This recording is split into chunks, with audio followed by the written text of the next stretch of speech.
దేవునికి స్తోత్రం. ప్రకటన గ్రంథం 13వ అధ్యాయం 1వ వచనం నుండి 10వ వచనంలో మనం ధ్యానించబోతున్నాం. ప్రకటన గ్రంథం 13వ అధ్యాయం 1వ వచనం నుండి 13వ వచనం వరకు మనం ధ్యానించబోతున్నాం. దేవుని వాక్యంని ఆసక్తితో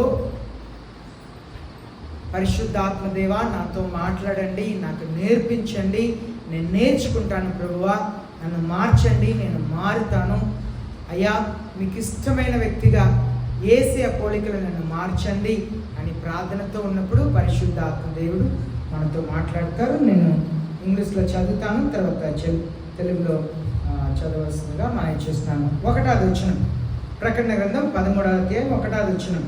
And the dragon stood on the sand of the seashore. Then I saw a beast coming up out of the sea, having 10 horns and 7 heads, and on his horns were 10 diadems. On his heads were blasphemous names. మరియు 10 కొమ్ములను 7 తలలను గల ఒక ఘోర మృగము సముద్రంలో నుండి పైకి వచ్చుట చూచితిని. దాని కొమ్ముల మీద 10 కిరీటములను, దాని తలల మీద దేవదూషణకరమైన పేర్లను ఉండెను. ఇక్కడ చూడండి, మొదటిగా ఏముందంట? క్రూర మృగం ఉందంట. తర్వాత 10 కొమ్ములు, క్రూర మృగం ఉందంట, 10 కొమ్ములు ఉన్నాయంట. అయితే ఈ క్రూర మృగం అని దేన్ని చెప్పబడిందంటే, ముందు ఆ క్రూర మృగం అనేది ఒక దేశం, సరేనా? ఒక దేశం. అలాగే క్రూర మృగం అనేది దేశం. దానికి ఎన్ని కొమ్ములు ఉన్నాయంట? 10 కొమ్ములు. క్రూర మృగం అనేది ఒక అంత్యక్రీస్తు దేశం. అది ముందు ఆ మృగం అనేది ఒక దేశం. చాలా దేశంలో ఉన్నాయి, ఒక దేశం గురించి చెప్పబడింది. తర్వాత 10 కొమ్ములు. 10 కొమ్ములు దేన్ని చూపిస్తుంది అంటే 10 కొండల్ని చూపిస్తుంది.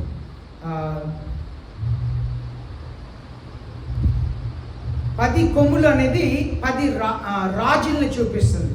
10 కొమ్ములు 10 మంది రాజుల్ని చూపిస్తుంది. తర్వాత 7 తలలు.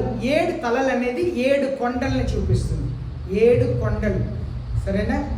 7 కొండల్ని చూపిస్తుంది. తర్వాత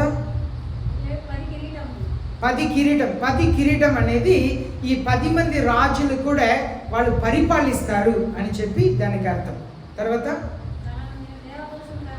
దేవదూషణకరమైన పేర్లు ఉందంట.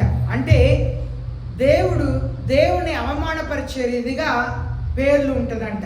ఇప్పుడు 7 కొండలు ఉండే పట్టణం ఏది మీకు ఎవరికైనా తెలుసా? 7 కొండలు కలిగిన పట్టణం ఒక దేశం,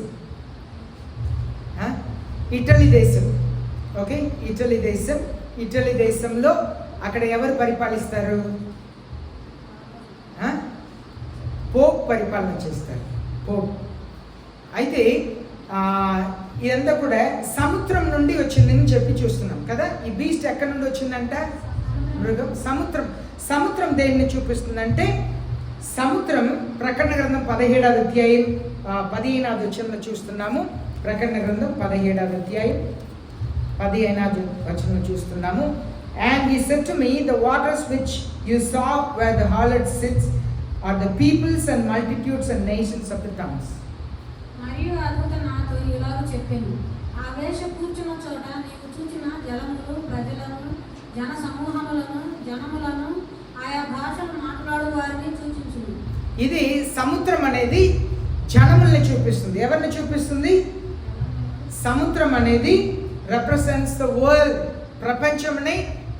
ప్రపంచంలో ఉన్న అందరు ప్రజల్ని చూపిస్తుంది. కొమ్ములు దేన్ని చూపిస్తుంది అన్నాను? 7 కొమ్ములు దేనికి సూచన?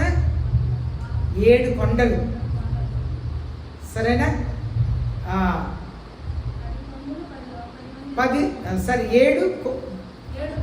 7 తలలు అనేది 7 కొండలు, 10 కొమ్ములు అనేది 10 మంది రాజుల్ని చూపిస్తుంది. అయితే మనం చూస్తున్నాము ప్రకటన గ్రంథం 17వ అధ్యాయం 9వ వచనం నుండి 11వ వచనం వరకు మనం చూస్తే మనకు కొన్ని విషయంలో అర్థమైంది. చూడండి, 9 నుండి 11 దాకా చదవండి.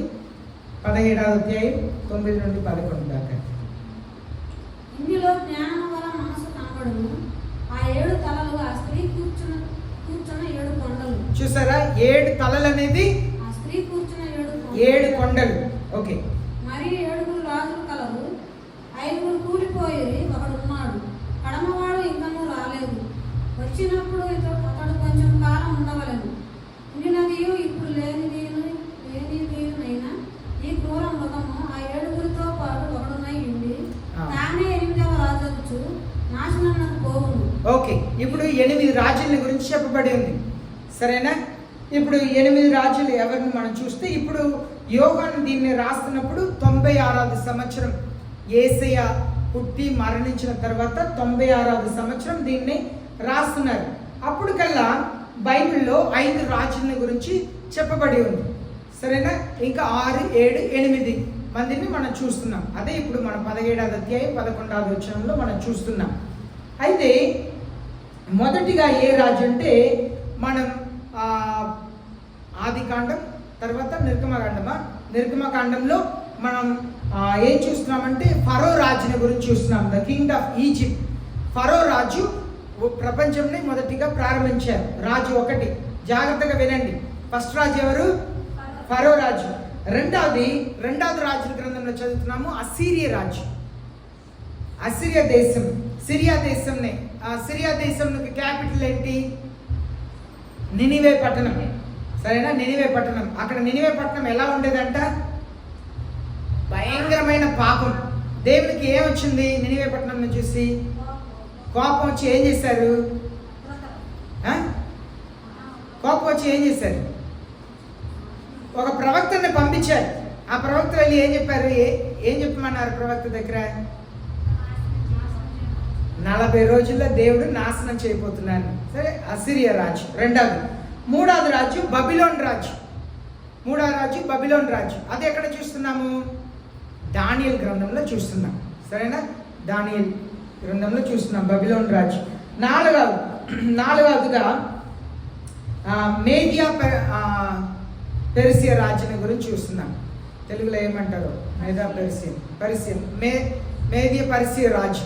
అది కూడా మనం దానియేలు గ్రంథంలోనే చూస్తున్నాం. బబిలోన్ రాజుని చంపి ఆయన వస్తారని దానియేలు ప్రవచన చేశారు.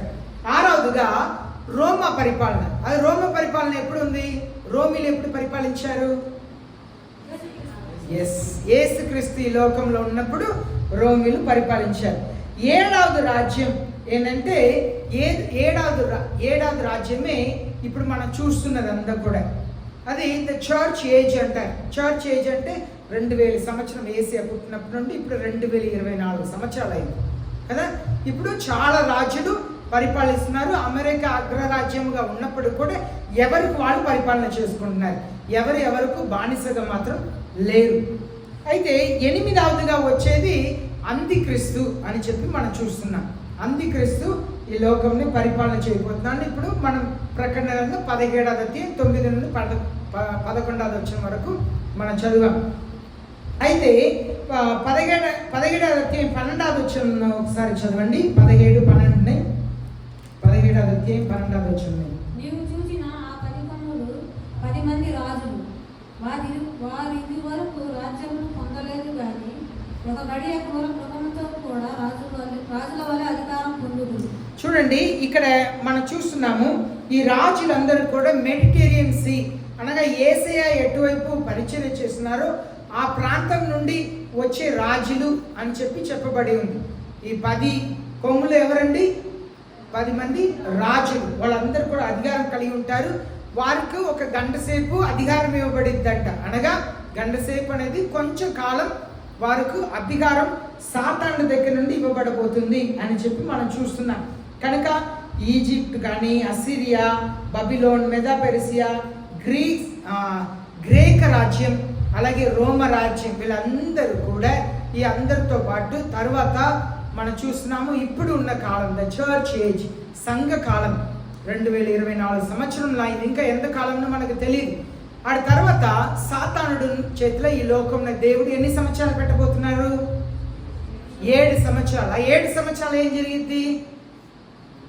యేసయ్య ఈ లోకంలోకి వచ్చి స్వయంగా ఈ లోకంని 1000 సంవత్సరాలు పరిపాలన చేశారు. ఆ 1000 సంవత్సరాలు సాతానుడు ఎక్కడ ఉంటాడు? పాతాళంలో సాతానుడిని బంధిస్తారు. ఇప్పుడు 13వ అధ్యాయం 2వ వచనం చదవండి. And the beast which I saw was like a leopard,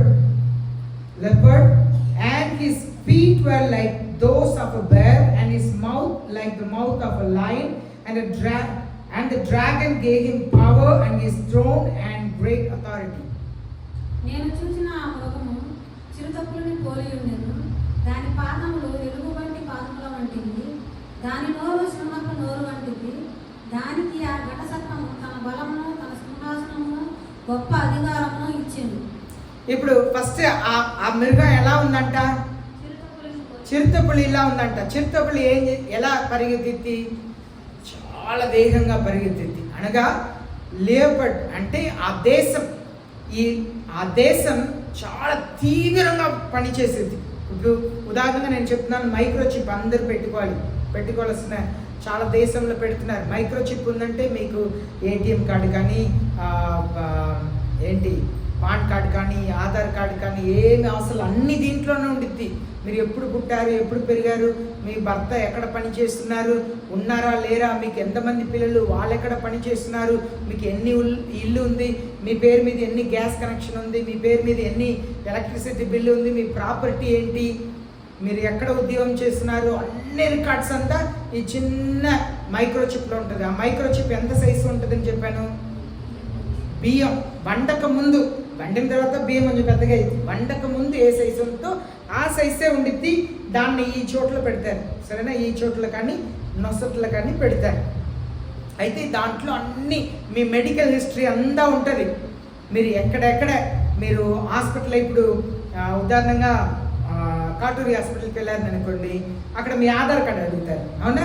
మీరు 5 సంవత్సరాల తర్వాత వెళ్ళండి, ఆధార్ కార్డుని తీసుకుని అక్కడ కొట్టిన వెంటనే 5 సంవత్సరాల క్రితం మీ బాబుకి పలానా రోగం వచ్చారు, పలానా డాక్టర్ ఇచ్చారు, పలానా మెడిసిన్ ఇచ్చారు, అన్నీ ఉంటుంది. దాన్ని మెడికల్ హిస్టరీ అంటారు. మీ మెడికల్ హిస్టరీ అంతా ఉంటుంది దీంట్లో, ఒక చిన్న మైక్రోచిప్లో.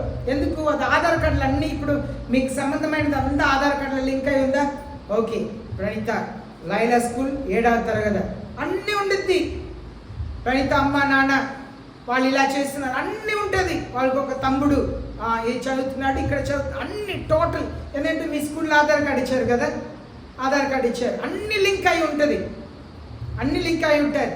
మీకు ఎంతమంది పిల్లలను ఇచ్చారు కదా, మీ భార్య పిల్లలు అన్ని లింక్ అయి ఉండిద్ది, ఎవ్వరు తప్పించుకోలేరు. అదే ఇక్కడ చెప్పబడి ఉంది. ఆ లెపర్డ్, అది చిరుతపులి, చిరుతపులి అది వేగంగా వెళ్ళేది. దానికి అర్థం ఏంటంటే ఆ పరిపాలన అంత తీవ్రంగా ఉండిద్ది, ఆ పరిపాలన అంత తీవ్రంగా ఉండిద్ది. అందరి చేత అందరూ మైక్రోచిప్ పెట్టుకోవాల్సిందే. అలాంటి ఒక సమయం వచ్చింది. తర్వాత I saw the beast which I saw was like leopard. అది బీస్ట్ అంటే ఏమని చెప్పాను? బీస్ట్ అంటే ఏమని చెప్పాను? మృగం అంటే ఏంటని చెప్పాను? దేశం. మృగం అంటే ఏంటండి? దేశం. ఆ దేశం తీవ్రంగా ఆజ్ఞాపించింది, పనులను ఎలా చేపించింది. ఎందుకంటే ఆయన ప్రపంచంలో పరిపాలన చేయబోతున్నాడు.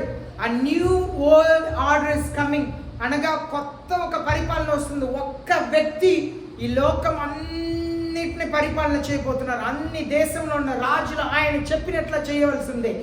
ఆయన పరిపాలన ఎలా ఉండిద్దంటే లెపర్డ్లా ఉండిద్దంట. అంటే చిరుతపులి వేగంలో పనులంతా చేస్తుంటారంట. ఓకే, తర్వాత మాటను చదవండి తెలుగులో. దాని పాదములు ఎలా ఉంటుందంట? చూడండి, ఆ దేశం ఎలా ఉండిద్దంట? చిరుతపులి ఇలా ఉండిద్దంట, అది వేగంగా వెళ్ళిద్దంట. కానీ కాలైతే ఎలా ఉండిద్దంట? ఎలుకబండి పాదంలా ఉండిద్దంట. సరేనా? ఎలుకబండి పాదములు అంటే దానికి అర్థం ఒకరి మీద ఆధారపడి ఉండటం. అది కూడా బలమైనదే, కానీ ఆధారపడి ఉండవలసింది. తర్వాత నోరు ఎలా ఉంటుందంట? సింహంలా ఉండిద్దంట. సింహం నోరు ఎలా ఉండిద్ది? అరిస్తే అడవి అంతా కూడా బెదిరిపోయింది కదా. అలా వాళ్ళు ఇచ్చే ఆజ్ఞలు అలా ఉండిద్దంట. వాళ్ళు ఇచ్చే ఆజ్ఞ అంత భయంకరంగా ఉండిద్ది. And the dragon gave him power and his throne and authority. తర్వాత చదవండి. ఆ ఘట సర్పం ఏమిచ్చిందంట? బలమును ఇచ్చిందంట, సింహాసనం ఇచ్చిందంట, గొప్ప అధికారం ఇచ్చిందంట. ఆ దేశంలో ఉన్న నాయకుడుకు అధికారం ఇచ్చిందంట, బలం ఇచ్చిందంట, సింహాసనం ఇచ్చిందంట. కనుక ఆయన చెప్పుతే అందరూ పరిగెత్తుతారు. ఇప్పుడు దానియేలు గ్రంథం తీసుకుంటాం. అందరూ కూడా మీ చేతిలో దానియేలు గ్రంథం తీసుకోండి. దానియేలు గ్రంథం 2వ అధ్యాయంలో మనం చదువుతున్న 38వ వచనం నుండి దానియేలు గ్రంథం 38 నుండి 42 దాకా చదువుదాం. ఆయన మనుషులు నివసించు ప్రతి స్థలమును, మనుషులనేమి, భూ జంతువులనేమి, ఆకాశ పక్షులనేమి అన్నిటినీ ఆయన తమరి చేతికి అప్పగించి ఉన్నాడు. చూడండి, ఇప్పుడు ఎవరు అధికారం ఇచ్చారని తెలుగులో చదివాము, ఇంగ్లీష్లో డ్రాగన్ అని చదివాము. తెలుగులో ఏమని చదివారు? ఘట సర్పం. ఆ ఘట సర్పం ఏమిచ్చిందంట? జంతువుల్ని, ఆకాశ పక్షుల్ని, మనుషుల్ని అందరినీ పరిపాలించడానికి అధికారం ఇచ్చిందంట. ఎవరికి? ఆ దేశంలో ఉన్న అధికారికి. ఆ దేశం ఎక్కడ ఉందని చదివాము? 7 కొండల మధ్యలో ఉన్నాయి. ఆ దేశంలో ఉన్న అధికారికి బలమును ఇచ్చారు, సింహాసనం ఇచ్చారు, ఇంకా ఏమి ఇచ్చారు చదివాము? అధికారం ఇచ్చారు. ఆ దేశం ఎక్కడ ఉంది? 7 కొండల మధ్యలో ఉందని చెప్పి చూసాం. ఇప్పుడు దానియేలు గ్రంథం చదవండి. ఆయన మనుషులు నివసించు ప్రతి స్థలమును, మనుషులనేమి, భూ జంతువులనేమి, ఆకాశ పక్షులనేమి అన్నిటినీ ఆయన తమరి చేతికి అప్పగించి ఉన్నాడు. వారందరి మీద తమరికి ప్రభుత్వం అనుగ్రహించి ఉన్నాడు. తామే ఆ బంగారం శిరస్సు. తాము చనిపోయిన తరువాత తమరి రాజ్యము కంటే తక్కువైన రాజ్యం ఒకటి లేచును. అటు తరువాత లోకమంతా ఏలునట్టి 3వ రాజ్యం ఒకటి లేచును. అది ఇత్తడి వంటి గదును. పిమ్మట 4వ రాజ్యం ఒకటి లేచును. అది ఇనుము వలె బలముగా ఉండును. ఇనుము సమస్తమైన వాటిని దంచి విరగొట్టున్నది కదా. ఇనుము పగలగొట్టినట్లు అది రాజ్యములన్నింటినీ పగలగొట్టి పొడి చేయును. పాదములను, రేలును కొంత మట్టుకు కుమ్మరి మట్టిదిగాను, కొంత మట్టునకు ఇనుపదిగా ఉన్నట్లు తమరికి కనబడెను. ఇప్పుడు మన చదివామే ఏనుక బండి పాదంలో ఉంటుందండి. ఏనుక బండి పాదం అంటే ఉంటుందంటే కొన్ని ఇనుపుతో ఉంటుందంట, కొన్ని మట్టితో ఉండిద్దంట. ఇనుముతో మట్టి కలిసిద్దా? కొన్ని రాజ్యములు, దానికి అర్థం ఏంటంటే కొన్ని రాజ్యములు బలమైన రాజ్యములుగా ఉంటుందంట, కొన్ని రాజ్యములు బలహీనమైన రాజ్యములుగా ఉంటుందంట. అదే ఇక్కడ చూస్తున్నాం. ఇప్పుడు చూడండి, దానియేలు గ్రంథం 2వ అధ్యాయం 31, 32, 33 చదువుతాం. రాజా తాము చూస్తుండగా బ్రహ్మాండముకు ఒక ప్రతిమ కనపడను కదా. ఈ గొప్ప ప్రతిమ మహాప్రకాశము, భయంకరమైన రూపంలో గలదై తమరి ఎదుట నిలిచెను. ఆ ప్రతిమ యొక్క శిరస్సు మేలుని బంగారుమయమైనది, దాని రొమ్మును, భుజములను వెండివియు, దాని ఉదరమును, తొడలను ఇత్తడివియు, దాని మోకాలు ఇనుపవియు, దాని పాదములలో ఒక భాగం ఇనుపదియు, ఒక భాగం మట్టిదియు.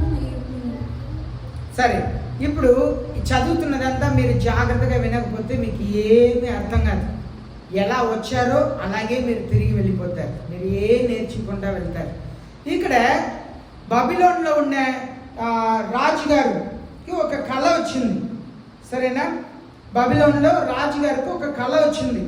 ఆ కళ ఏంటంటే ఒక పెద్ద విగ్రహాన్ని కళ్ళలో చూశారు. ఆ విగ్రహం తలక ఎలా ఉందంట? బంగారంతో ఉందంట. అక్కడ ఉంది చూడండి, 32వ వచనం. దానియేలు గ్రంథం 2వ అధ్యాయం 32వ వచనం. తల ఎలా ఉందంట? బంగారంతో ఉందంట. తర్వాత చేతులు ఎలా ఉందంట? వెండితో ఉందంట. కడుపు ఎలా ఉందంట? ఇత్తడితో ఉందంట. కాళ్ళు ఎలా ఉందంట? ఇనుపుతో ఉందంట. తర్వాత పాదములు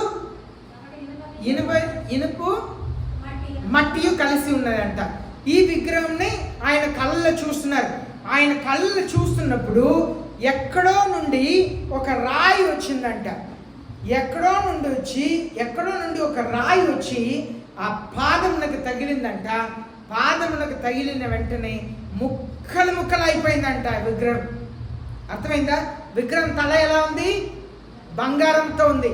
చేతులు ఎలా ఉంది? రొమ్ము చేతులు వెండితో ఉంది. కడుపు ఎలా ఉంది? ఇత్తడితో ఉంది. కాలు ఎలా ఉంది? ఇనుపతో ఉంది. పాదం ఎలా ఉంది? ఇనుపు మట్టి రెండు కలిసి ఉంది. అయితే ఒక రాయి, మనుషుల చేత ఏబడని ఒక రాయి వచ్చి ఆ పాదమునకు తగిలితే ఆ విగ్రహం ముక్కలు ముక్కలుగా పడిపోయింది. అదే మనం చూస్తున్నాము. అదే మనం 2వ అధ్యాయం 38 నుండి 42 దాకా మనం 42 వరకు మనం చదివాం. ఇక్కడ మనం ఏం చూస్తున్నామంటే, as the toes of the feet were partly iron and partly pottery, so some kingdom will be strong and part of it will be brittle. ఇక్కడ మనం ఏం చూస్తున్నామంటే, ఆ తలక అనేది బబిలోన్ రాజు అంట. దానియేలు చెప్తున్నారు, బంగారు తలక ఉంది కదా రాజుగారు, మీరు విగ్రహంలో చూస్తున్నారే, అది బబిలోన్ రాజు. మీ తర్వాత బెండి, మీ తర్వాత ఒక రాజ్యం వచ్చింది, అది బెండితో ఉండేది. చేతులు రొమ్ములు మీరు చూసారే, అది మేదియా పర్సియా రాజు వస్తారు. అటు తరువాత కడుపు ఎలా ఉందంట? ఇత్తడితో ఉన్నది. ఆ ఇత్తడితో ఉన్నది రోమా రాజ్యం. తర్వాత పాదములు అనేది ఇప్పుడు ఉన్న కాలం, సరేనా? తర్వాత కాలు అనేది ఇప్పుడు ఉన్న కాలం. పాదం అనేది అది దేన్ని చూపిస్తుందంటే యూరోప్ యూనియన్. యూరోప్ అనేది ఒక ఖండం, దాని కింద 27 దేశాలు కలిసి ఉన్నాయి, సరేనా? యూరోప్ యూనియన్లో 27 దేశాలు కలిసి ఉన్నాయి. కొన్ని దేశాలకు మిలిటరీ ఉంది, కొన్ని దేశాలకు మిలిటరీ లేదు, సరేనా? కొన్ని దేశంలో ఇంగ్లీష్ మాట్లాడతారు, కొన్ని దేశంలో వాళ్ళ భాష మాత్రమే మాట్లాడతారు. ఈ యూరోప్ యూనియన్లో నెక్స్ట్ నవంబర్లో ఎలక్షన్ వస్తుంది, అమెరికన్ ప్రెసిడెంట్ ఎలక్షన్ వస్తుంది. ఆ ఎలక్షన్ తర్వాత ప్రపంచంలో 3వ యుద్ధం జరిగిద్ది. బైబిల్ ఖచ్చితంగా చెప్తుంది 3వ యుద్ధం జరిగిద్ది. ఆ 3వ యుద్ధం జరిగినప్పుడు ఎంత భయంకరంగా ఉంటుందని బైబిల్ చెప్తుందంటే, నేను ఒక వచనంని మీకు చూపిస్తాను, చూడండి. సగరియా గ్రంథంని తీసుకోండి. సగరియా గ్రంథం 14వ అధ్యాయం 12వ వచనం చదువుదాం. సగరియా గ్రంథం 14వ అధ్యాయం 12వ వచనం.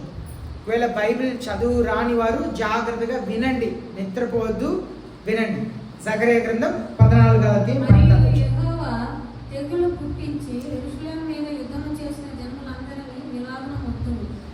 ఇదిగోండి, యెహోవా తెగుల్ని పుట్టిస్తారంట. యెరూషలేము మీదకి యుద్ధం చేసే వారందరికీ ఇలా జరిగిద్దంట. వారు నిలిచి ఉన్న పాటుననే వారి దేహం కుళ్ళిపోయింది. వారి కన్నులు కన్ను త్వరలో ఉండి కుళ్ళిపోవును. వారి నాలుకలు నోళ్ళలో ఉండి కుళ్ళిపోవును. ఇది దేన్ని చూపిస్తుందంటే, ఈ నవంబర్ నెల తర్వాత అమెరికా దేశంలో ఎలక్షన్ జరిగింది. ఆ ఎలక్షన్లో గెలిచేవారు అమెరికాని, ఇప్పుడు ట్రంప్ గెలిస్తే అమెరికాకు 2 స్టేట్ సొల్యూషన్ అంటారు.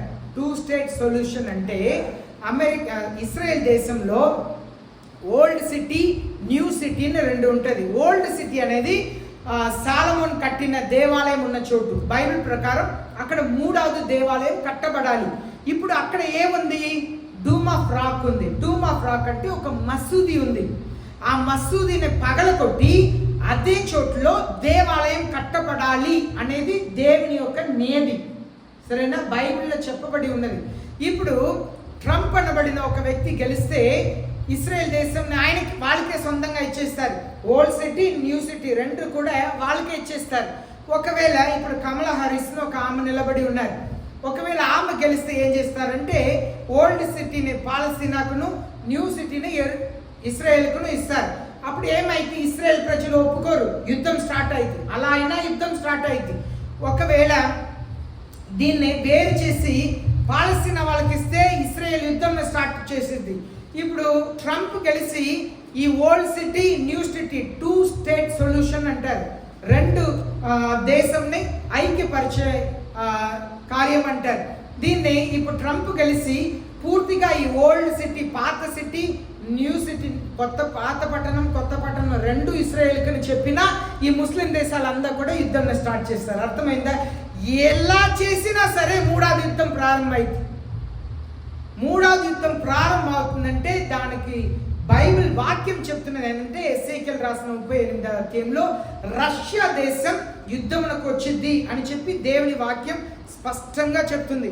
ఎప్పుడు రష్యా దేశం ఇశ్రాయేలుకు విరోధముగా వస్తున్నారో, ఎస్ఐకెల్ రాసిన 38వ అధ్యాయం 2వ వచనం చదవండి, 1-2.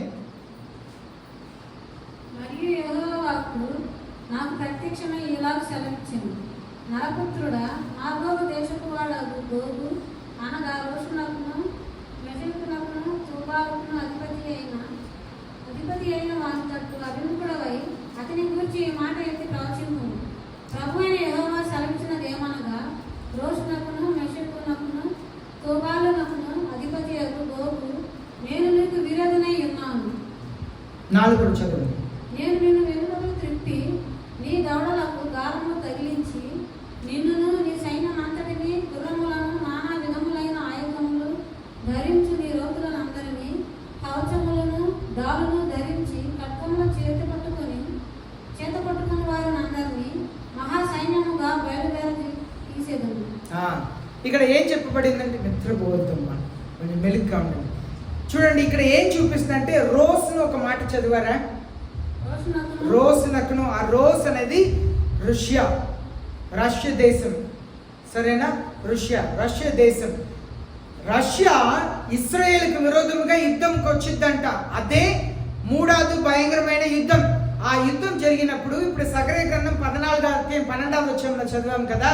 దానికి అర్థం ఏంటంటే న్యూక్లియర్ వెపన్ని వాడతారంట. న్యూక్లియర్ వెపన్ ఎలా ఉండిద్దంటే, ఆ బాంబుని పేలిస్తే నుంచున్నవాడు దేహం ఏమైందంట, నుంచున్నవాడు దేహం ఏమైందంట, మంటుంది. ప్రణీత ఇప్పుడే కదా చదివాము, నుంచున్న వారి దేహం ఏమైందంట, కుళ్ళిపోయిందంట. కళ్ళు ఏమైందంట, కుళ్ళిపోయిందంట. నాలుక ఏమైందంట, కుళ్ళిపోయి. ఇది ఏం చూపిస్తుందంటే న్యూక్లియర్ వెపన్ని వాడతారంట. అంటే మనం వింటాం, మీరందరూ వింటారు, బ్రతికి ఉన్న వాళ్ళు వింటారు. ఒక బాంబు వేశారు, సిటీ ఖాళీ అయిపోయిందని వింటారు. ఇప్పుడు ఒక బాంబు వేశారు అనుకోండి, గుంటూరులో ఒక్కడు కూడా ఉండడు, ఒక్క ఇల్లు కూడా ఉండదు, ఏమి ఉండదు, మట్టి అయిపోయింది. ఒక్కడు కూడా మిగలడు.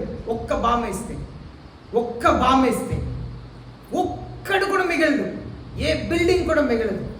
అదే న్యూక్లియర్ వార్. అదే ఇక్కడ ఏసే చెప్తున్నారు సగరయ 14:12 జరిగింది.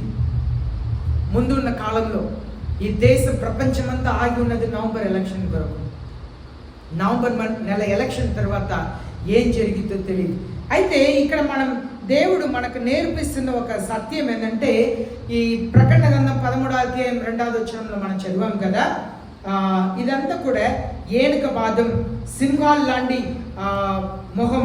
ఇది దేన్ని చూపిస్తుందంటే, సింహం లాంటి నోరు అంటే అధికారం. సింహం వచ్చి అలా గర్జిస్తే చాలు, వెంటనే అన్ని జంతువులు భయపడతాయి. అలాంటి అధికారం ఉన్నాయి, అలాంటి ఆజ్ఞని ప్రకటిస్తారు. ఎవరు? ఆ 7 కొండల మీద ఒక పట్టణం ఉందే, ఆ పట్టణంని పరిపాలించబోయే వ్యక్తి. ఓకేనా? ఆయన సింహం లాంటి నోరంటే ఆయన చెప్తే అలా వణుకుతారు. ఆయన చెప్పే ఆజ్ఞని అలాగే పాటిస్తారు. ఆయనకు సాతానుడు ఏమి ఇచ్చాడంట? బలముని, సింహాసనంని, అధికారం ఇచ్చారు. కనుక అందరు లోబడతారు, ఎవ్వరు కూడా ఎదురు తిరిగి చెప్పడానికి వీల్లేదు. ఇప్పుడు 3వ వచనం చదువుతాం. I saw one of his heads as if it had been slain, and his fatal wound was healed, and the whole earth was amazed and followed after their beast. దాని తలలో ఒకదానికి చావు దెబ్బ తగిలినట్టుండేను. అయితే ఆ చావు దెబ్బ మానిపోయింది కనుక పూజనులందరూ మృగము వెంట వెలుచు ఆశ్చర్యపడుచుండ్రు. ఇప్పుడు చూడండి, మనం చూస్తున్నాము one of his heads. Head అంటే ఎవరిని చెప్పాము? తల అంటే, హార్న్ అంటే కొమ్ములు అన్నాం. అంటే ఈయనకు ఆ దేశంలో ఒక భయంకరమైన దెబ్బ తగిలింది. అంటే ఆ దేశంని పరిపాలిస్తున్న నాయకుడుకు భయంకరమైన దెబ్బ. ఎలాంటి దెబ్బ అంటే, ఏసయ్యకి ఏం జరిగింది? ఏసయ్యని తీసుకెళ్ళి కొట్టారు, హింసించారు, సిలువ వేశారు, తర్వాత తీసుకెళ్ళి సమాధిలో వేశారు. ఏసయ్య సమాధిని గెలిచి బయటకు వచ్చారు. ఇలాగూ భయంకరమైన ఒక దెబ్బ తగిలిద్ది పరిపాలిస్తున్న వాడికి. ఆ దెబ్బని ఈయన అంతే ఆగిపోయింది అని చెప్పి అనుకుంటే ఆయన మరలా కోలుకుంటారంట. ఆయన ఎలా ఉన్నారని మనం చూసాము, స్పీడ్గా ఉంటారంట, చిరుతపులిలా ఉంటారంట, ఆయన పాదములు ఎలా ఉండిద్దంట, తన నోరు సింహంలా ఉండిద్దంట. అలాంటి వ్యక్తికి భయంకరమైన ఒక ఫ్యాటల్ వూండ్ కలిగిద్దంట. Whole earth was amazed and followed after the beast. ఆ జంతువుని అందరు వెంబడించారంట. ఎందుకంటే అమ్మో ఇంకా కోలుకోదని అనుకుంటే కోలుకున్నాడే అని చెప్పి ప్రపంచం అంతా ఆ వ్యక్తిని వెంబడిస్తారంట. అది యేసయ్య చేసినట్లుగా అలాంటి కార్యం చేస్తాడు. చచ్చడ ఆగిపోయింది ఇంకా అంతేననుకున్నప్పుడు మరలా లేస్తాడంట. అందరు లోకమంతా ఆశ్చర్యపడతారంట. అదే వాక్యంలో చదువుతున్నాం, the whole earth was amazed. ప్రపంచం అంతా ఆశ్చర్యపడి వెంబడించడం మొదలు పెట్టారంట. ఇప్పుడు 4వ వచనం చదువుతాం. They worship the dragon because he gave his authority to the beast, and they worship the beast, saying, who is like the beast, who is able to wage war with him. ఆ మృగమునకు అధికారం ఇచ్చినందున వారు కడసర్పమునకు నమస్కారం చేసిరి. మరియు వారు ఈ మృగముతో సాటి ఎవడు, దానితో యుద్ధము చేయగలవాడు ఎవడు అని చెప్పుకొనుచు చూడండి నమస్కారం చేసిరి. ఆ దేశం ఎలా ఉండిద్దంటే, ఆ దేశంకు అధికారం ఇచ్చి ఉన్నాడు కనుక, ఆల్రెడీ అధికారం ఇచ్చి ఉన్నారు కనుక అందరూ ఆయనకు లోబడతారంట. మరలా ఏమైంది, ఆ దేశం ఒక భయంకరమైన స్థితిలో పడిపోయి మరలా కోలుకోవటం చూస్తే ఆశ్చర్యపడి అందరూ కూడా వెళ్ళటం మొదలుపెట్టారంట. ఇలాంటి ఒక పరిస్థితిని మన దేశం గురించి దేవుడు హెచ్చరిస్తున్నారు. ఆ దేశం ఎంత శక్తి కలిగిన దేశంగా ఉండబోతుంది, అక్కడ పరిపాలించే వారు ఎంత శక్తి కలిగిన వారుగా ఉండబోతున్నారు. ఇప్పుడు మన దేశం ఉందండి. ఒకరోజు టీవీలో చెప్పారు, ఈ రోజు రాత్రి 8:30 ప్రధాని మనం దేశ ప్రజలతో మాట్లాడబోతున్నారు. అందరూ ఏంటప్ప మాట్లాడబోతున్నారు అని చెప్పి అందరు టీవీ ముందు కూర్చుంటే ఏం చెప్పారు, వచ్చి డిమానిటైజేషన్ అన్నారు. ఏంటి, డబ్బు అంతా కూడా కొత్త డబ్బు, పాత డబ్బు అంతా తీసేసి రేపటి నుండి రాత్రి 12 గంటల నుండి కొత్త డబ్బే వస్తుంది అన్నారు. అవునా? ప్రజలందరూ కూడా బ్యాంకు చుట్టూ తిరగటం, చీర నుండి అక్కడ నుండి ఇక్కడ నుండి బీరో నుండి అందరూ దాచిపెట్టిన డబ్బు అంతా తీసుకొని బ్యాంక్కి పరిగెత్తాం కదా డిపాజిట్ చేయడానికి కదా. అదే టైంలో చూడండి, ఎవరైనా ఒక ఎమ్మెల్యే ఎంపీ 2000 రూపాయలకి లైన్లో నిలబడ్డారా? ఎవరైనా పోలీస్ ఆఫీసర్ కానీ గవర్నమెంట్ ఉద్యోగం ఎవరైనా 2000 రూపాయల కొరకు నిలబడ్డారా? ఒకవైపు ప్రజలు 2000 రూపాయల కొరకు పెద్ద పెద్ద లైన్ల పొద్దుండి సాయం దాకా నిలబడితే న్యూస్లో ఏమొచ్చింది, ఆ కార్లో 2000 కట్టలు పట్టు ఎలా దొరికింది వాళ్ళకి? మన 2000కు ఏటీఎం దగ్గర నిలబడితే కార్లో పెద్ద పెద్ద బాక్సులు 2000 రూపాయల నోటు ఎలా దొరికింది? అధికారులు పెద్ద పెద్ద వాళ్ళకి డైరెక్ట్ ఇంటికే పంపిస్తున్నారు. అప్పుడు ఏం చెప్పారు, మీ దగ్గర ఉన్న డబ్బు అంతా గవర్నమెంట్కి ఇస్తే 40% గవర్నమెంట్ తీసుకొని 60% మీకు ఇస్తారన్నారు. అవునా? 40% మీ దగ్గర ఎంత డబ్బు ఉన్నా మాకు ఇచ్చేయండి, 40% మేము తీసుకొని 60% మీకు ఇస్తా ఉన్నారు కనుక ఇంటికే పంపించేశారు. పేదవాళ్ళు మనమే లైన్లో నిలబడి. అంటే రూల్ చేయబోతున్న అధికారి అంత శక్తి కలిగిన వారిగా ఉంటారు. ఇప్పుడు మన ప్రధాని చేస్తే భారతదేశం మాత్రమే వింటారు కదా, కానీ ఆ ప్రధాని చేస్తే ప్రపంచమంతా వణుకుతారు, ప్రపంచమంతా ఆయన మాటకు లోబడతారు. అలాంటి ఒక శక్తిని గురించి మనం అక్కడ చదువుతున్నాం. ఇప్పుడు మనం 5వ వచనం 6వ వచనం చదువుతాం. ఇక్కడ యెషయా రాసిన 14వ అధ్యాయం 14వ వచనం చదివినట్లయితే, యెషయా రాసిన 14వ అధ్యాయం 14వ వచనం, 14వ అధ్యాయం 14వ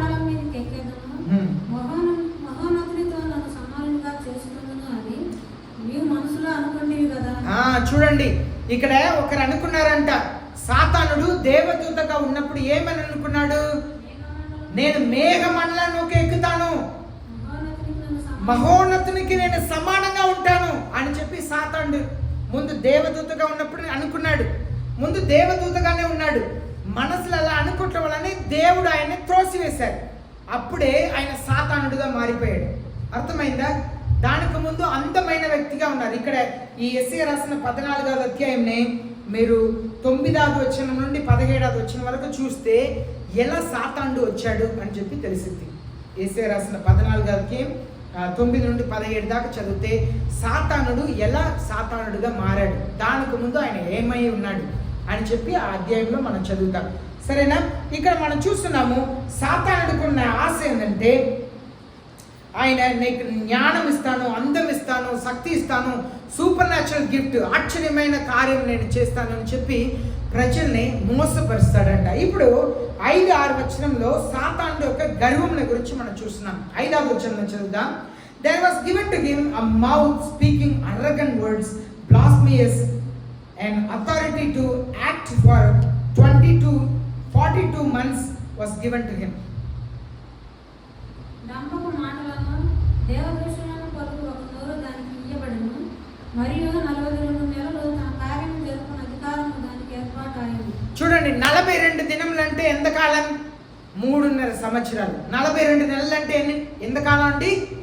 3.5 సంవత్సరాలు. సరే, సాతానుడు ఎన్ని సంవత్సరాలు ఈ లోకంని పరిపాలించబోతున్నాడు? 7 సంవత్సరాలు. 7 సంవత్సరంలో 3 సంవత్సరాల గురించి ఇక్కడ మనం చూస్తున్నాం. ఏమని చూస్తున్నాము? There was given to him, ఆయనకి ఇవ్వబడింది. There was given to him a mouth speaking arrogant words, ఆయనకు గర్వముతో మాట్లాడగలిగిన నాలుక ఇవ్వబడింది అని చెప్పి చూస్తున్నాం. సరేనా?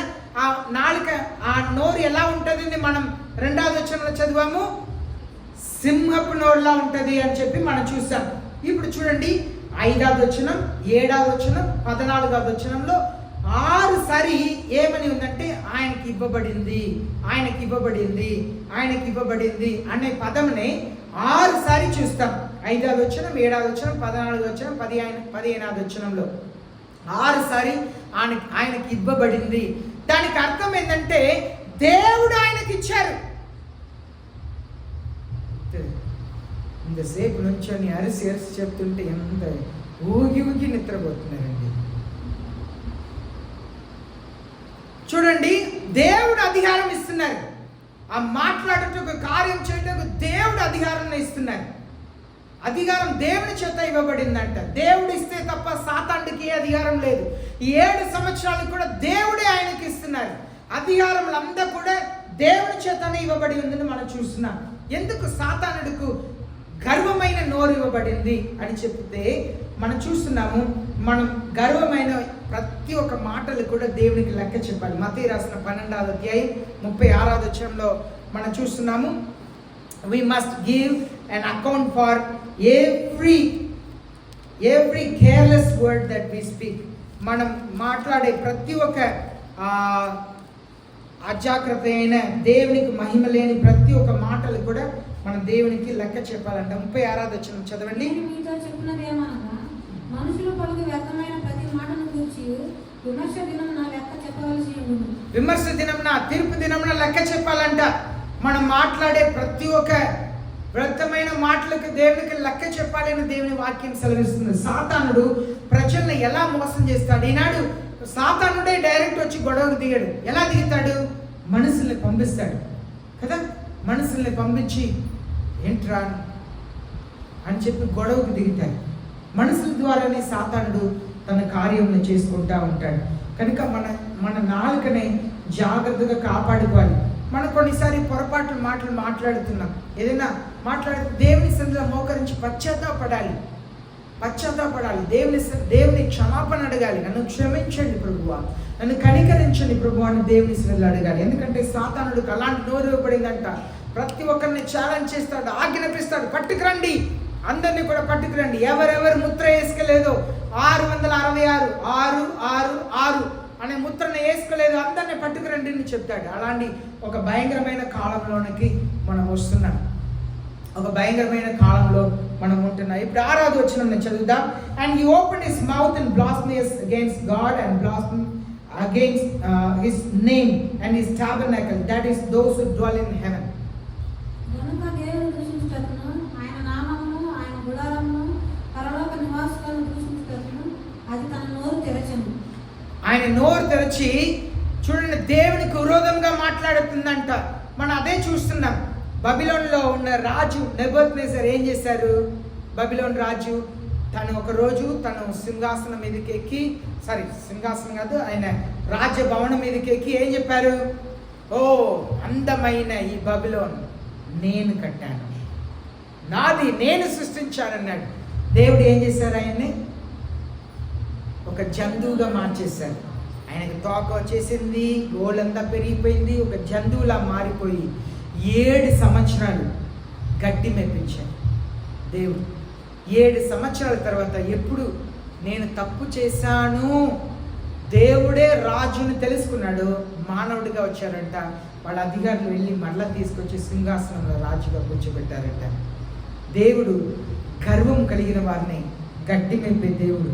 మనం చూస్తున్నాము దానియేలు గ్రంథం 7వ అధ్యాయం 8వ వచనం చదువుదాం. దానియేలు గ్రంథం 7వ అధ్యాయం 8వ వచనం చదువుదాం. దానియేలు 7:8. నేను ఈ కొమ్ములను కనిపెట్టగా ఒక చిన్న కొమ్ము వాటి మధ్యలో లేచెను. దానికి స్థలమిచ్చుటకై ఆ కొమ్ములలో 3 పెరికివేయబడినవి. ఆ కొమ్మునకు మానవుల కన్నుల వంటి కన్నులను, గర్వముగా మాట్లాడే నోరును ఉండెను. గర్వముగా మాట్లాడే నోరు ఉందంట. ఎవరికి? ఇది ఆ రాజ్యంలో ఉన్న అధికారి అలా గర్వంగా మాట్లాడతారంట. ఇప్పుడు 11వ వచనం చదవండి. అప్పుడు నేను చూస్తుండగా ఆ కొమ్ము పలుకుచున్న మహాగర్వపు మాటల నిమిత్తము వారు ఆ జంతువును చంపినట్టు కనబడింది. ఇక్కడ చూడండి, ఆ గర్వముతో మాట్లాడుతున్నాడంట. ఇక్కడ కూడా గర్వమైన నోరు ఇవ్వబడిందంట. అనగా తెగించి మాట్లాడతారు. దేశంనే ఆ దేశంలో ఒక న్యూక్లియర్ బాంబ్ ఏంటి అని చెప్పి దేశంనే పాడు చేస్తారంట. ఇప్పుడు 25వ వచనం చదవండి. 25. ఆ రాజు మహోన్నతునికి విరోధముగా మాట్లాడుచు మహోన్నతుని భక్తులను నలగగొట్టును. అతను పండుగ కాలములను, న్యాయ పద్ధతులను నివారణ చేయకూరుకుంది. వారు ఒక కాలముల అర్ధకాలము అతని వశమున ఉంచబడుతుంది. ఇప్పుడు చూడండి, కాలములు, అర్ధకాలం అంటే పోయిన వారం ఏం చెప్పాను? కాలం అంటే ఏంటి? పోయిన వారం చెప్పాను కదా. కాలం అంటే ఏంటి? సంవత్సరం. కాలములు అంటే 2 సంవత్సరం. అర్ధకాలం అంటే 6 నెలలు, 3.5 సంవత్సరాలు. ఆయన ప్రజలందరినీ కూడా తన స్వాధీనంలో ఉంచుతాడంట. తను చెప్పినట్లుగా అన్ని చేయాలని చెప్పి విశేషముగా ఇశ్రాయేల్ దేశంలో దేవుని ప్రజలు, ఎందుకంటే ఇశ్రాయేల్ ప్రజలు సామాన్యంగా ఏ మానవుడిని మొక్కరు, వాళ్ళు మా దేవుడే దేవుడిని చెప్పి స్థిరంగా నిలబడేవారు. అయితే ఇలాంటి మాటలు, దేవునికి విరోధమైన మాటలు మాట్లాడటానికి అధికారం ఇవ్వబడిందంట 3.5 సంవత్సరాలు. ఇది ఆయనకున్న గర్వం గురించి దేవుని వాక్యం సెలవిస్తున్నది. ఇప్పుడు మనం ఏమి నేర్చుకున్నామంటే ఇక్కడ నుండి 1 పేతురు 3వ అధ్యాయం 4వ వచనం చదువుతున్నాము. మనకు జెంటిల్ అండ్ మీక్ స్పిరిట్ కావాలంట. 1 పేతురు 3వ అధ్యాయం 4వ వచనం మనం చదువుతున్నాము. Let it be the hidden person of the heart with the imperishable quality of gentle and quiet spirit, which is precious in the sight of God. సాధువైనటయు మృదువైనటయు అయిన గుణమును అక్షయ అలంకారం గల మీ హృదయ అంతరంగ స్వభావము నీకు అలంకారంగా ఉండవలను. మనకు హృదయం ఎలా అలంకరించబడి ఉండాలంట? సాధువైనటయు మృదువైనటయు. మన మాటే మనం ఎంత అలంకారం కలిగిన వారిని నిరూపించింది. మన జీవితం ఎంత అలంకరించబడి ఉన్నది. మన మాట మృదువు సాధువైన మాటలు మనం దేవుని సన్నిధిలో మాట్లాడాలి. అదే ఇక్కడ చూస్తున్నాం, సాతానుడు భయంకరంగా మాట్లాడతాడంట. అప్పుడు 6వ వచనం చివరిగా మనం చూస్తున్నాం, that those who dwell in heaven, పరలోకంలో ఉన్న వారికి విరోధంగా ఆయన మాట్లాడతారు అని చెప్పి చూస్తున్నాం కదా. ఏమని రాయబడి ఉంది? పరలోక నివాసుల్ని కూడా దూషిస్తారంట. దేవుని దూషిస్తారంట, పరలోక నివాసుల్ని దూషిస్తారంట. అదే మనం దానియేలు గ్రంథంలో కూడా దానియేలు 7వ అధ్యాయం 25వ వచనంలో కూడా చదివాం. అంటే పరలోక సంబంధులు అంటే క్రైస్తవులు, దేవుని పిల్లల్ని, యేసుక్రీస్తుని నిందిస్తారంట, దూషిస్తారంట, దేవుని పిల్లల్ని కూడా దూషిస్తారంట. ఎంతకాలంలో చూసాము? 3.5 సంవత్సరాలు. ఇప్పుడు మనం 7వ వచనం నుండి 10వ వచనం వరకు ధ్యానించబోతున్నాం. ఇది క్రైస్తవులు, ద క్రిస్టియన్స్ ఆర్ పర్సిక్యూటెడ్. క్రైస్తవులు హింసించబడతారు. క్రైస్తవులు హింసించబడతారు. ఈనాడు చర్చిలో పాస్టర్ గారు ఒక వన్ గంట సేపు అయిన వాక్యం చెప్తుంటేనే హింస అయిపోతుంది కదా. ఇటు కూర్చుంటున్నాం, ఈ కాళ్ళని ఇలా తిప్పుతున్నాం, చెయ్యి పెడుతున్నాం. అబ్బా, ఈయన ఏంటి వాక్యం చెప్తే అక్కడంతా చర్చికి వెళ్తే ఆ పాస్టర్ గారు నవ్విస్తారు. అసలు ఎంత క్లుప్తంగా చెప్తారు, ఈయన నవ్వించడు. ఇంతసేపు వాక్యం ఏంటి, ఏమి ఎక్కట్లే, ఏమి అర్థం కావట్లే, చెప్పుకుంటా వింటున్నారు కదా. కానీ క్రైస్తవులు హింసించబడతారంట. సంఘంలో వాక్యం వింటమే కొన్నిసారి మనం హింసగా అనుకుంటాం.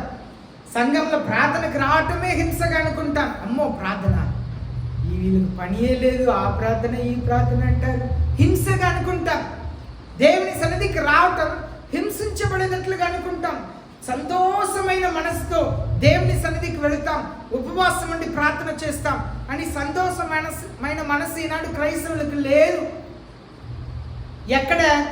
ఎక్కడ మంచి మ్యూజిక్ ఆనందకరంగా ఉంటుందో, ఎక్కడ భోజనం పెడతారో, ఎక్కడ మంచి జోకులు చెప్తారో, నిన్ను మంచిగా నువ్వు వినగలిగిన మాటల్ని, చక్కని మాటలు చెప్తారో అక్కడే గుంపులు వెళ్తారు. నీ పాపమును వదిలిపెట్టు అంటే పాస్టర్ గారు ఇష్టం ఉండదు. పాస్టర్ గారికి వాక్యం చెప్పడం తెలియట్లేదు అంటారు. ఎందుకంటే మనుషులు పాపమును ప్రేమిస్తున్నారు కనుక పాపమును వదిలిపెట్టడానికి ఇష్టం లేదు కనుక హింసలా అనిపిస్తుంది. ప్రార్థనకు రావాలంటే హింసలా అనిపిస్తుంది.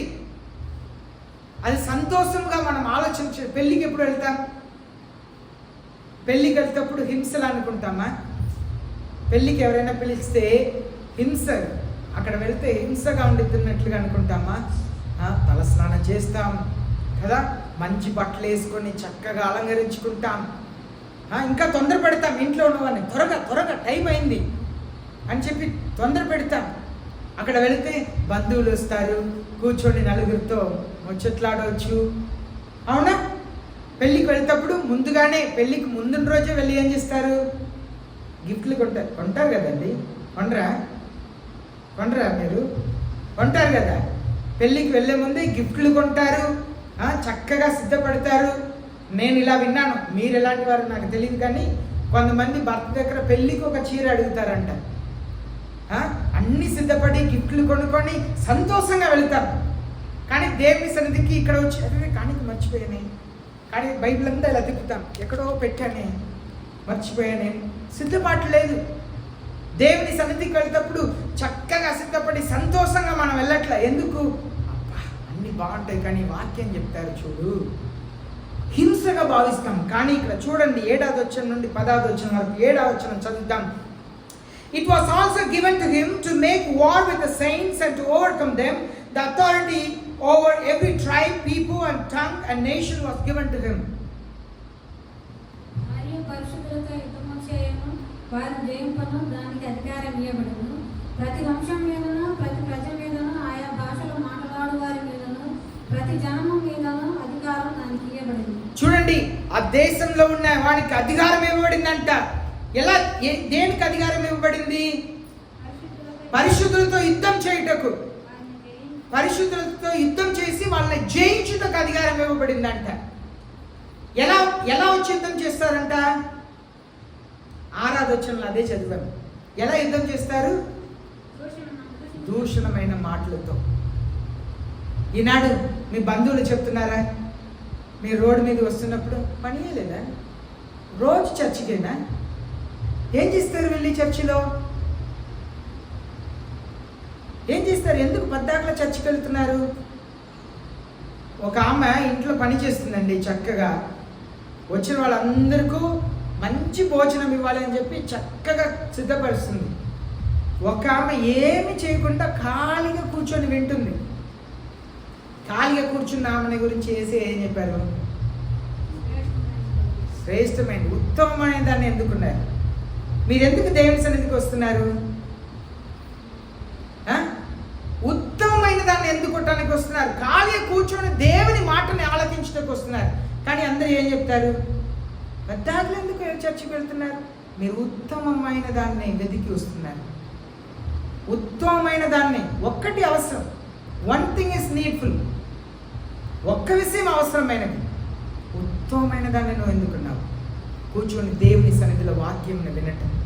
చూడండి, ఆయన పరిశుద్ధులతో యుద్ధం చేస్తారంట. పరిశుద్ధులు అంటే ఎవరు? రాజమండ్రి అవతల ఉన్నవారు, చెన్నై అవతల ఉన్నవారు కదా. పరిశుద్ధులు అంటే ఎవరండి? మనమా, మేమా, నేనా? మనమా? నేను, మనం అనాలి. దానికే మనకు సంఘంలో దేవుడు, పరిశుద్ధ ఆత్మదేవుడు అవకాశం ఇస్తున్నారు.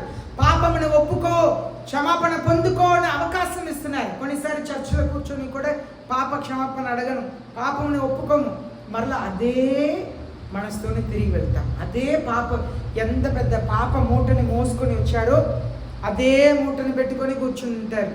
అది మిమ్మల్ని పైకి తల ఎత్తి చూడలేదు. ఎందుకు? ఆ పాప మూట మిమ్మల్ని ఏం చేసిద్ది? అలా కిందకి నెట్టిద్ది. మరలా ప్రార్థన అయిన తర్వాత మోకరించమంటే ఆ పాప మూట బరువు ఉంటాయి కదా, 4 కాళ్ళ మీద మోకరిస్తారు. నిలువుగా మోకరించలేదు, ఎందుకంటే పాప మూట అలాగే మోసుకుంటా ఉన్నారు. మరలా ప్రార్థన అయిన తర్వాత అదే మూటని మోసుకొని అదే బాధతో, అదే దుఃఖంతో వెళ్తారు. దేవుని సన్నిధిలో పాప క్షమాపణ ఉందండి. దేవుని సన్నిధిలో సంతోషం ఉంది. దేవుని సన్నిధిలో స్వస్థత ఉంది. దేవుని సన్నిధిలో సంతోషం ఉంది. దేవుని సన్నిధి కూడా సంతోషం రాలేదు, పాపమును వదిలిపెట్టలేదంటే ఎక్కడ వెళ్ళి పాపం పోయిద్దు? ఎక్కడ కూడా పాపం పోదు. చూడండి, నోటి మాటతో యుద్ధం చేస్తారంట. నోటి మాటతో యుద్ధం చేస్తారంట. పరిశుద్ధులతో యుద్ధం చేస్తారంట. నువ్వు చర్చికి వెళ్ళకపోతే మీతో మీ భర్త ఏం మాట్లాడు? మరి చర్చికి వెళ్ళండి, దేవుని కొరకు వైరాగ్యంగా ఉండండి. ఎక్కడికి బయలుదేరుతున్నావు అంటే వారమంతా ఇంట్లోనే ఉంటారు. చర్చికి బయలుదేరితేనే వాళ్ళకు లేనిదంతా లోపల వచ్చింది కదా. మిగిలిన టైంలో మీరు ఎక్కడ వెళ్ళండి, పక్కింటి ఆమెతో సినిమాకి వెళ్తా అంటే 100 రూపాయలు ఇచ్చి తీసుకురాని పంపిస్తారు. చర్చికి వెళ్తాను బైబిల్లో పడితే వెళ్ళటానికి వీల్లేదు కదా. నోటి మాటతో పరిశుద్ధులతో యుద్ధం చేస్తాడంట. వాడిని జయిస్తారంట. కొంతమంది ఎవరు అదే దుర్మార్గుడు ఎవరు తరుమకుండానే పారిపోతాడని కీర్తనలో ఉంది, సామెతల్లో ఉంది. దుర్మార్గుడు ఎవరు తరుమకుండానే పారిపోతాడంట. కొన్నిసారి భర్త ఏం చెప్పకపోయినా నాకు ఆ నొప్పి ఈ నొప్పి, నేను ప్రార్థనకి రానంట. ప్రార్థన టైంలోనే ఎవరు ఏం చెప్పారు మిమ్మల్ని, మీకు మీరు ఉండిపోతారు.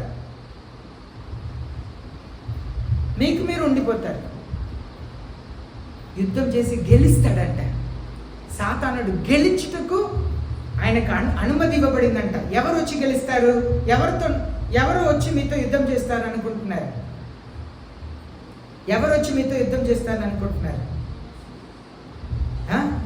దేవుని ప్రేమించిన వారు. అది ఎవరికైనా ఉండవచ్చు. మీ భర్తగా ఉండవచ్చు, మీ పిల్లలుగా ఉండవచ్చు, మీ బంధువులుగా ఉండవచ్చు, లేదు దేవుని ఎరగని ప్రజలుగా ఉండవచ్చు. ఎవరైనా వచ్చి దేవుని క్రైస్తవులతో, పరిశుద్ధులతో యుద్ధం చేస్తారంట. నేను పరిశుద్ధుని కాదండి అంటే మీతో యుద్ధం చేయడు. మీరు పరిశుద్ధులైతేనే మీతో యుద్ధం చేస్తారు. మీరు దేవుని పిల్లలైతేనే మీతో యుద్ధం చేస్తారు. మీలో పరిశుద్ధత లేదు అంటే, దేవుని పిల్లగా మీరు జీవించకపోతే మీకు ఆ శోధన ఉండదు. 8వ వచనం చదువుదాం. ఇది ప్రపంచమంతా జరిగిద్దంట. ప్రపంచమంతా శోధన వచ్చిందంట. క్రైస్తవులు ఎక్కడెక్కడ ఉన్నారో అందరికి శోధన వచ్చిందంట. 8వ వచనం చదువుదాం. All who dwell on the earth will worship him. Everyone whose name has not been written from the foundation of the world in the book of life of the Lamb who has been slain. భూనివాసులందరూ అనగా జగదుత్పత్తి మొదలుకొని వధింపబడిన గొర్రెపిల్ల యొక్క జీవ గ్రంథమందు ఎవరి పేరు రాయబడలేదో వారు ఆ మృగమునకు నమస్కారం చేయుదురు. ఎవరెవరి పేరు భూమి పునాది వేయబడక ముందే ఎవరెవరు పేరు రాయబడలేదో వాళ్ళందరూ హింసించబడతారంట. వారందరూ కూడా సాతానుడిని మొక్కుతారంట, ఆయనకి నమస్కరిస్తారంట. ఒకవేళ నేను ఒక సేవకునిగా నిలబడి ఇలా చెప్పవచ్చు, మీ పేరంతా జీవ గ్రంథంలో రాయబడి ఉంది, హల్లెలూయా చెప్తాం అని చెప్పి నేను మిమ్మల్ని మోసం చేయొచ్చు. కానీ ఎవరి పేరు జీవ గ్రంథంలో రాయబడి ఉంది, ఎవరి పేరు రాయబడలేదని మీ వ్యక్తిగత జీవితం దేవునితో ఎలా ఉందో దాన్ని బట్టే తెలుస్తుంది. మీ వ్యక్తిగతంగా దేవునికి ఎంత భయపడుతున్నారు, యేసయ్యని ఎంత ప్రేమిస్తున్నారు, వాక్యం ఎంత చదువుతున్నారు, ఎంతగా ప్రార్థన చేస్తున్నారు, పరిశుద్ధ ఆత్మదేవుడు మీలో ఉండాలని ఎంత ప్రయాసపడుతున్నారు. మీకు యేసయ్యకు మధ్యలో పరిశుద్ధ ఆత్మదేవుడు ఎలాంటి కార్యం చేస్తున్నారు, మీరు ఎలాంటి వైరాగ్యం కలిగిన జీవితం జీవిస్తున్నారు, దాన్ని బట్టే మీ పేరు జీవ గ్రంథంలో రాయబడి ఉందా లేదా అని తెలిసింది. చాలామంది మంచిగానే ప్రారంభిస్తారు జీవితంని, కానీ క్రైస్తవ జీవితంని ముగించరు మంచిగా. దేవునికి లోబడరు. పరిశుద్ధ ఆత్మదేవుడు ఎప్పుడైనా నువ్వు క్షమించవద్దు అని చెప్తారా?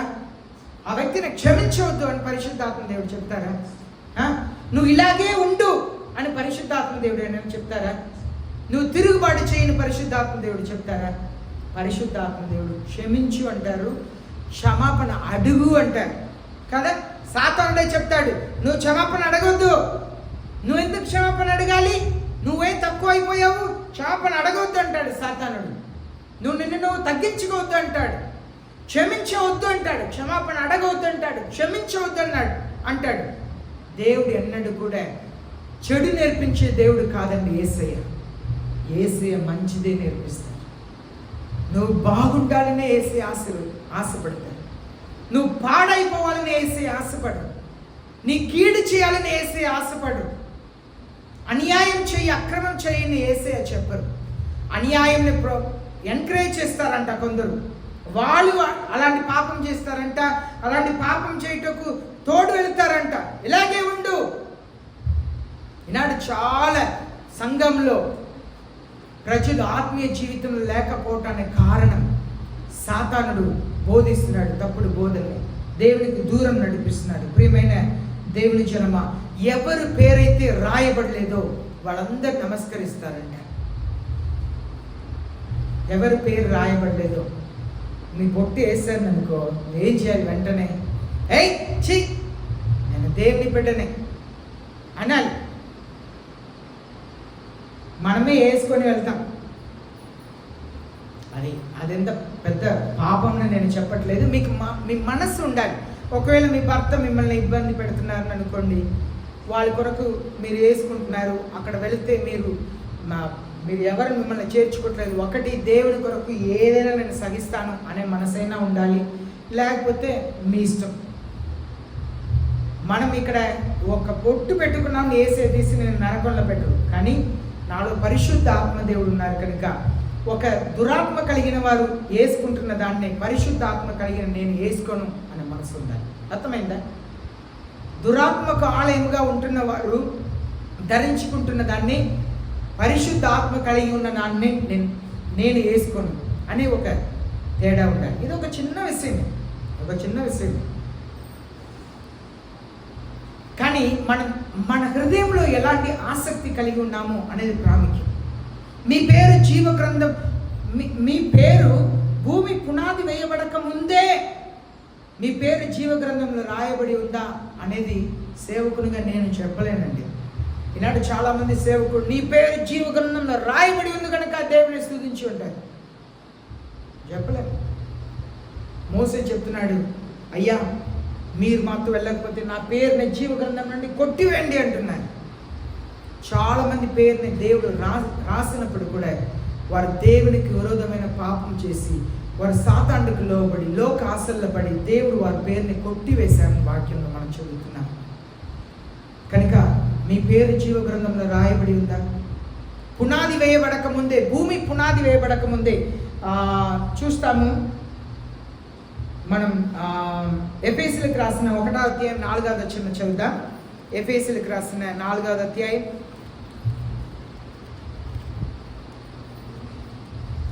ఎఫెసీయులకు రాసిన 4వ అధ్యాయం తీసి చదవండి మా.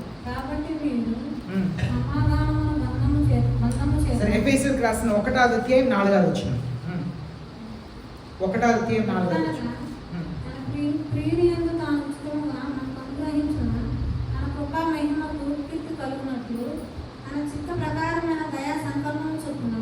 యేసుక్రీస్తు ద్వారా తమ కుమారులుగా స్వీకరించుకుని మనలను ముందుగా తన కోసం నిర్ణయించుకుని మనము తన ఎదుట పరిశుద్ధులను నిర్దోషులమై ఉండవలెనని జగత్తు పునాది వేయబడక మునుపే ప్రేమ చేత ఆయన క్రీస్తులో మనలను ఏర్పరచుకునేను. జగత్తి పునాది వేయబడక ముందే క్రీస్తులో మనల్ని ఏర్పరచుకున్నారంట. ఎప్పుడు? జగతి పునాది వేయబడక ముందంటే ఎప్పుడు? ఆదాము అవ్వని దేవుడు చేయక ముందే. అవును కదా? భూమిని చేసిన తర్వాతనే కదా ఆదాము అవ్వని చేశారు. ఆదాము అవ్వని సృష్టించక ముందే మనల్ని క్రీస్తునందు ఏర్పరచుకున్నారంట. ఆయన పిల్లలుగా పరిశుద్ధంగా ఉండాలని ఏర్పరచుకున్నారంట. మరి ఆ పరిశుద్ధమైన జీవితం జీవిస్తున్నామా? మనకు శోధనలు వస్తాయి, సమస్యలు వస్తాయి. ఒక్కొక్కసారి శోధన జయిస్తాం, ఒక్కొక్కసారి పడిపోతాం. కానీ అదే చోట్ల కృంగిపోయి ఉండకూడదు, ధైర్యంగా లెగవాలి. నేను కొన్ని వచనములు మీకు చదివి వినిపించట్లేదు. దానియేలు గ్రంథం 7వ అధ్యాయం 19 నుండి 25వ వచనం చదివితే పరిశుద్ధులతో ఆయన యుద్ధం ఎలా చేస్తాడు అని చెప్పి ప్రవచనగా దానియేలు 7వ అధ్యాయం 19 నుండి 25 వచనం వరకు మనం చదువుతున్నాం. క్రైస్తవులు హింసించబడతారు అని దేవుని వాక్యం స్పష్టంగా తెలియపరుస్తుంది. ఇప్పుడు 10వ వచనం చదువుతాం. 9వ వచనం జ్ఞాపకం ఉంచుకోండి. మీ పేరు జీవ గ్రంథంలో రాయబడి ఉందా? ఒకవేళ మీ పేరు జీవ గ్రంథంలో రాయబడి ఉన్నట్లయితే దాన్ని మీరు కాపాడుకుంటున్నారా? ఎవరి పేరు జీవ గ్రంథంలో రాయబడి ఉందో వారు మాత్రమే పరలోకి వెళ్తారండి. వారు మాత్రమే పరలోకి వెళ్తారు. మీ పేరు జీవ గ్రంథంలో రాయబడి ఉందా? ఆలోచన చేయండి. 10వ వచనం, సరే 9వ వచనం. If anyone has an ear let him hear. చెవి కలిగిన వాడు వినుగాక. చెవులు కలిగిన వారు వినుగాక అన్నారా? చెవి కలిగిన వాడు వినుగాక అన్నారా? నీకు ఒక్క చెవి ఉంటే చాలు. ఈ చెవి పని చేయట్లేదు అనుకోండి, ఈ ఒక్క చెవే పనిచేస్తుంది. ఈ ఒక్క చెవితో నువ్వు సత్యం వింటే నేర్చుకో. నువ్వు ఒక్క చెవితో నువ్వు విన్నా కూడా చాలు, సత్యం నేర్చుకో. మనకు 2 యేసే చెప్పారు. నీ చెయ్యి నీకు అభ్యంతరకరంగా ఉంటే చెయ్యిని నరికేయి. నీ కళ్ళు అభ్యంతరంగా ఉంటే కళ్ళని పీకేయి. నరకంలో 2 చేతులతో 2 కాళ్ళతో పట్టడం కంటే ఒక చెయ్యి లేనివాడుగా, ఒక కళ్ళు లేనివాడుగా పట్టడం ఉత్తమం అంటున్నారు. మనం ఒక్క చెయ్యి వినపడిన అర్థం చేసుకోగలిగిన యేసయ్యని స్వీకరించాలి. యేసయ్య మాటను వినాలి, జాగ్రత్త పడతాం. 10వ వచనం చివరిగా, if anyone is destined for captivity, to captivity he goes. If anyone kills with a sword he must be killed. Here is the perseverance of the saints, of the faith of the saints. ఎవడైనా చెరపట్టవలనని ఉన్న ఎడల వాడు చెరలోనికి పోవును. ఎవడైనా ఖడ్గము చేత చంపిన ఎడల వాడు ఖడ్గము చేత చంపబడవలెను. ఈ విషయంలో పరిశుద్ధుల ఓర్పును విశ్వాసమును కనబడును. మీకు పరిశుద్ధుల ఓర్పు విశ్వాసం దీంట్లో కనిపించిందంట. జైలుకి పద, నువ్వు చర్చికి వెళ్ళేవాడు కదా. పక్కన ఉన్న వాళ్ళు చెప్తారు, వీళ్ళు చర్చికి వెళ్తారండి, ప్రార్థనకి వెళ్తారు అని చెప్తే పద జైలుకి అంటే, అప్పుడు మీ విశ్వాసం, మీ ఓర్పు సహనం అక్కడ కనిపించిందంట. పరిశుద్ధులే శోధించబడతారు. కొందరిని చంపుతారంట. మీకు చెప్తారు, మీరు తెలుసా ఆమెను చంపేశారు, పాస్టర్ గారిని చంపేశారు. అలాగా? అమ్మో, నేను చర్చ్ వైపే నేను రాను, భయపడతా. దేవుని వాక్యం సెలవిస్తే సొంత వాళ్ళే మనల్ని అప్పగిస్తారంట. హెబ్రీయులకు రాసిన 6వ అధ్యాయం 12వ వచనం చదువుతాం. హెబ్రీయులకు రాసిన 6వ అధ్యాయం 12వ వచనం.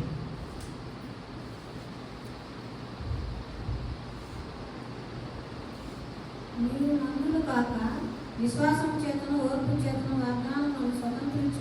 వాగ్దానాన్ని స్వతంత్రించుకోవాలంటే విశ్వాసం చేత, ఓర్పుని చేత. వాగ్దానాన్ని స్వతంత్రించుకున్న వారిని పోలి నడుచుకున్నట్లుగా మీలో ప్రతి వాడును మీ నిరీక్షణ పరిపూర్ణమగు నిమిత్తము మీరు ఇదివరకు కనపరిచిన ఆసక్తిని తుదమట్టుకు కనపరచవాలని ఆపేక్షించుచున్నాను. ఆసక్తి ఉండాలి. తుదమట్టు కంటే చివరి వరకు ఆసక్తి కలిగి ఉండాలి. చివరి వరకు యేసుక్రీస్తు మీద ఆసక్తి కలిగిన క్రైస్తవులుగా ఉండాలి.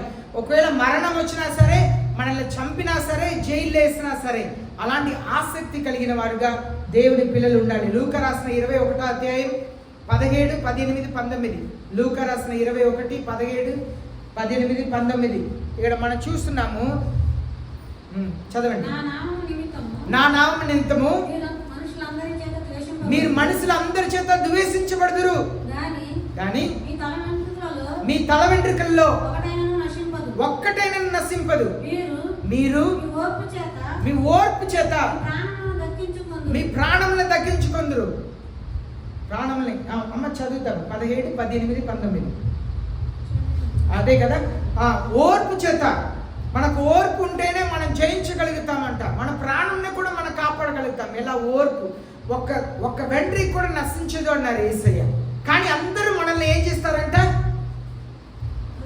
దూషణ మాట మాట్లాడతారు, దూషిస్తారు అందరూ.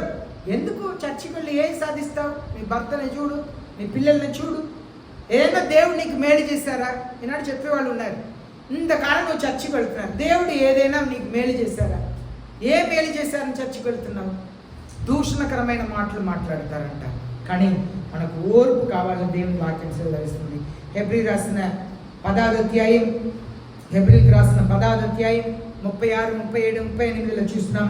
By your perseverance you will win your souls. మీ ఓర్పుతో, సహనముతోనే నీ ఆత్మను నువ్వు రక్షించగలుగుతావని దేవుని వాక్యం సెలవిస్తుంది. దేవుని వాక్యం చదువుతున్నాము. తల్లిదండ్రులు, సహోదరులు, బంధువులు, స్నేహితులు అందరూ కూడా మనల్ని సాతానుడికి అప్పచెప్తారంట. మనకు విరోధంగా ఉంటారంట. సొంత ప్రజలు విరోధంగా మారుతారంట. అంతవరకు బాగా ప్రేమించిన వాళ్ళు మనకు విరోధంగా మారిపోతారని దేవుని వాక్యం సెలవిస్తుంది. అన్నిటిని సహించడానికి ఇష్టమైన అలా ఉంటేనే మనం పరలోక రాజ్యం చేరగలుగుతాం. 2 పేతురు 1వ అధ్యాయం 4వ వచనంలో చూస్తున్నాము. 2 పేతురు 4వ అధ్యాయం 1వ అధ్యాయం 4వ వచనం. In a little while he who is coming will come, he will not delay. వచ్చేవారు. ఆ వచనం చదవండి.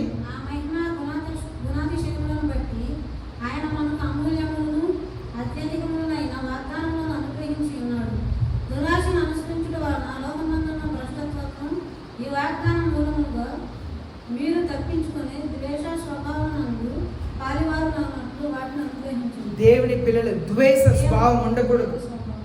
మనం దేవుని స్వభావాన్ని కలిగి ఉండాలి. మనం మారాలి. దేవుని పిల్లలు మనం మారాలి. దేవుని సన్నిధిలో కన్నీళ్లు కార్చి ప్రార్థన చేయాలి. దేవునితో అడగాలి. ఎవరైనా మీకు ఏదైనా చెబితే దేవుని సన్నిధిలో ప్రార్థన చేయాలి. గుడ్డివాడుగా నమ్మకూడదు. మనం ప్రార్థన చేయాలి. యేసయ్యా నాకు జ్ఞానం కలిగిన దేవుని దయచేయండి ప్రభువా. ప్రియమైన దేవుని జనమా, మన పాపములను విడిచిపెట్టాలి. హెబ్రీకి రాసిన 10, 37, 38 ఈ ఒక మాటను చదువుతాం. హెబ్రీకి రాసిన 10వ అధ్యాయం 37, 38 వచనం చదివి. కాలం కొంచెముగా ఉన్నది, వచ్చుచున్నవారు ఆలస్యం చేయకవచ్చును. నా ఎదుట నీతిమంతుడైన వాడు విశ్వాసమూలముగా జీవించు. కానీ అతడు వెనక తీసిన ఎడల అతని యందు నా ఆత్మ సంతోషంగా ఉండదు. నువ్వు దేవుని బిడ్డగా ఉండి దేవుడు వద్దు నువ్వు వెనక వెళ్ళిపోతే దేవుని ఆత్మ సంతోషంగా ఉండదంట. మిమ్మల్ని బట్టి దుఃఖపడతారు. ఎంతమంది దేవుని వెంబడించి మళ్ళీ వెనక వెళ్ళిపోవాలని అనుకుంటున్నారు? వద్దండి. యేసయ్యని హృదయపూర్వకంగా వెంబడిస్తాం. నాకు యేసయ్య ఉంటే చాలని ఆశపడతాను. యేసయ్య మనల్ని దీవిస్తారు. అందరూ కూడా మోకరిస్తాం. మోకరించి మీ కొరకు మీరు ప్రార్థన చేయండి. అయ్యా, నిజమైన క్రైస్తవురాలుగా, నిజమైన క్రైస్తవుడిగా నన్ను మార్చండి ప్రభువా. నన్ను మార్చండి. నా పాపమును వదిలిపెట్టి హృదయపూర్వకంగా మిమ్మల్ని వెంబడించే కృపను నాకు దయచేయండి. పరిశుద్ధాత్మదేవ సహాయం చేయండి. పరిశుద్ధాత్మదేవ సహాయం చేయండి. పరిశుద్ధాత్మ సహాయంని అడగండి. యేసయ్యా నన్ను క్షమించండి అని అడుగుదాం. పరిశుద్ధాత్మదేవ నన్ను క్షమించండి ప్రభువా. పరిశుద్ధాత్మదేవ నన్ను క్షమించండి. హల్లెలూయా.